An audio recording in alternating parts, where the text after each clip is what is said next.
राधे राधे, जय श्रीमन नारायण, हरे कृष्णा। कैसे हैं आप लोग? आशा करती हूँ कि भगवान हरि की कृपा आप सभी पर बनी रहे, आप सभी स्वस्थ हो, अच्छे हो। इसी के साथ आज हम सुनेंगे भगवान जो भी करते हैं अच्छे के लिए करते हैं। तो आइए मन में श्री हरि का ध्यान करते हुए कथा को सुनते हैं। एक गांव में चंद्रकांत नाम का एक आदमी था। वह अपनी पत्नी मीना के साथ रहा करता था। वह बहुत गरीब था। उसकी गरीबी के कारण उसकी पत्नी रोज़ उससे झगड़ा करती और हमेशा कहती कि मेरी सहेली के पास अच्छे अच्छे गहने और कपड़े हैं, लेकिन मेरी तो किस्मत ही फूट गई है, मेरे पास तो कुछ भी नहीं है। चंद्रकांत हमेशा उसे यही कहता, भगवान भाग्यवान, तुम थोड़ा सब्र रखो, एक दिन मेरी भी किस्मत बदलेगी और मैं भी धनवान बनूंगा, तब मैं तुम्हारे लिए अच्छे अच्छे गहने बनवाऊंगा। उसकी बात सुनकर मीना ने कहा, पिछले 5 सालों से मैं यही सुन रही हूँ, लेकिन अभी तक कुछ भी नहीं हुआ। आपने इसी गुस्से के कारण मीना घर का कोई काम नहीं करती है और घर का सारा काम भी चंद्रकांत को ही करना पड़ता था। यहाँ तक कि खाना भी उसे ही बनाना पड़ता था। घर का काम करने के बाद चंद्रकांत जंगल में लकड़ियाँ काटने के लिए चला जाता था। उसके जाने के बाद मीना आराम किया करती थी। एक दिन चंद्रकांत जंगल में पहुंचा और लकड़ियां काटने लगा। तभी लकड़ियां काटते काटते शाम हो गई। उसके बाद चंद्रकांत ने लकड़ियां इकट्ठा की और बाजार में बेचने चला गया। चंद्रकांत ने सोचा, मेरे पास काफ़ी पैसे इकट्ठे हो गए हैं, क्यों ना अपने काम के लिए मैं एक गधा खरीद लूँ। फिर मैं ज़्यादा लकड़ियाँ काट लिया करूँगा और गधे की पीठ पर लादकर बाजार ले जाया करूँगा। यह सोचकर चंद्रकांत बाजार से गधा खरीदने के लिए चला गया। बाजार जाकर उसने एक हट्टे गट्टे गधे को खरीदा और उसे लेकर घर की तरफ चल दिया। घर पहुंचकर चंद्रकांत ने अपनी पत्नी को आवाज़ लगाई और कहा, देखो भाग्यवान, मैं क्या लेकर आया हूँ। उसकी पत्नी ने उसकी आवाज़ सुनकर कहा, तुम बोल तो ऐसे रहे हो जैसे कोई खजाना लेकर आए हो। यह बोलकर मीना बाहर आई और गधे को देखकर उस पर बहुत गुस्सा हुई और बोली, यह गधा खरीदना ज़रूरी था क्या? इससे अच्छा तो तुम मेरे लिए गहने ले आते। तुमने ऐसे ही गधे के ऊपर सारे पैसे बर्बाद कर दिए हैं।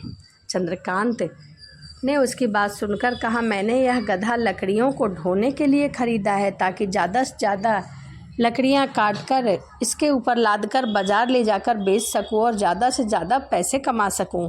यह सुनकर मीना ने कहा, मुझे कुछ नहीं पता, तुम अभी जाकर इस गधे को वापस करके आओ। और चंद्रकांत ने ऐसा करने से मना कर दिया। तब मीना गुस्से में बोली, या तो अब इस घर में यह गधा रहेगा या फिर मैं रहूँगी। चंद्रकांत ने कहा, तुम ऐसे क्यों बोल रही हो भाग्यवान, अब रात होने वाली है, तुम्हारी खुशी के लिए कल मैं इसको वापस कराऊंगा। कुछ समय बाद रात हो गई। चंद्रकांत ने गधे को घर के बाहर बांध दिया और खुद घर के दरवाजे के बाहर बैठ गया। कुछ देर बाद वह वहीं पर सो गया, क्योंकि उसकी पत्नी ने उसे घर के अंदर नहीं आने दिया। उधर एक सांप ने आकर गधे के पैर में डस लिया। अगले दिन जब सुबह चंद्रकांत सोकर उठा तो उसने देखा कि गधा मरा हुआ है। वह आसपास की तरफ देखकर बोला, हे भगवान, मेरे साथ यह अन्याय क्यों हो रहा है? अभी कल ही तो मैंने इस गधे को खरीदा था और आज यह मर गया है। ऐसा कहकर चंद्रकांत रोने लगा। उसके रोने की आवाज़ सुनकर मीना बाहर आई और मरे हुए गधे को देखकर बोली, यह कैसे गधा मर गया? यह कैसा गधा लेकर आए थे जो एक दिन में ही तुम्हारे काम नहीं आया? अगर तुम इन्हीं पैसे से मुझे गहने बनवा दिए होते तो मेरे कुछ काम आ जाता। चंद्रकांत ने कहा, भाग्यवान, तुम क्यों जले पर नमक छिड़क रही हो? उसकी बात सुनकर मीना गुस्से से बोली, तुम्हें मेरी हर बात बुरी लगती है, इसीलिए अब मैं तुम्हारे साथ एक पल भी नहीं रहना चाहती हूँ। यह कहकर वह अपने मायके चली गई। यह देखकर चंद्रकांत बहुत दुखी हुआ और सोचने लगा, इतनी मेहनत करके मैंने जितने भी पैसे कमाए थे उससे यह गधा खरीदा। वाह रे मेरी किस्मत, ऐसे जीवन से तो मरना अच्छा है। यह कहकर चंद्रकांत जंगल की तरफ चला गया। जंगल में पहुंचकर वह एक पेड़ के नीचे बैठकर जोर जोर से रोने लगा और भगवान को कोसने लगा और कहने लगा कि न जाने मेरी किस्मत कैसी है कि मुझे इतने दुख देखने पड़ रहे हैं। और माता पिता तो बचपन में ही मर गए, आज पत्नी भी छोड़कर चली गई, अब मैं बिल्कुल अकेला हो गया हूँ। चंद्रकांत यह आवाज़ सुनकर चुप हो गया। उसे एक आवाज़ सुनाई दी और इधर उधर देखने लगा कि उसकी मदद के लिए कौन पुकार रहा है। तभी उसकी नज़र पीछे की तरफ पड़ी, जहाँ पर एक तोता जख्मी अवस्था में पड़ा था। उस तोते की ऐसी हालत देखकर चंद्रकांत तुरंत उसके पास गया और उसे उठाकर पेड़ के पास ले आया। चंद्रकांत को जंगल में लकड़ियाँ काटने के कारण जड़ी बूटियों की पहचान हो गई थी। उसके पास की झाड़ी में से एक जड़ी बूटी उठाई और उसे पीसकर तोते के ऊपर लगा दिया। जैसे ही उसने तोते के जख्मों पर जड़ी बूटी लगाई, उसी समय एक चमत्कार हुआ। वह तोता एक महात्मा के रूप में बदल गया। चंद्रकांत ने देखा कि उस महात्मा के चेहरे पर बहुत तेज है, उसका चेहरा बहुत चमक रहा है। चंद्रकांत समझ गया कि वह कोई बहुत बड़े महात्मा है।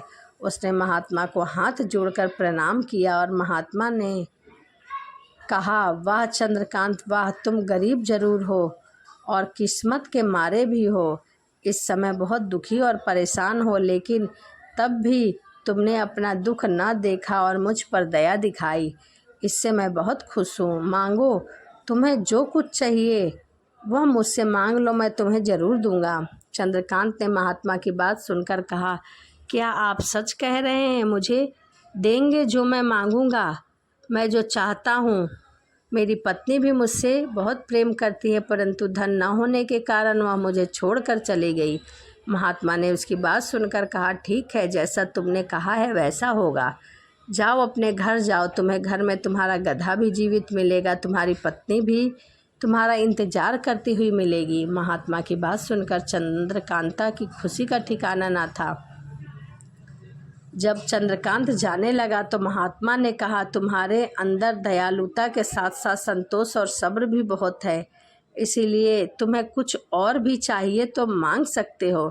महात्मा की बात सुनकर चंद्रकांत बोला, महात्मा जी, अब मुझे और कुछ नहीं चाहिए, सब कुछ तो आपने मुझे दे ही दिया है। महात्मा जानते थे कि चंद्रकांत बहुत भोला भाला और मेहनती है।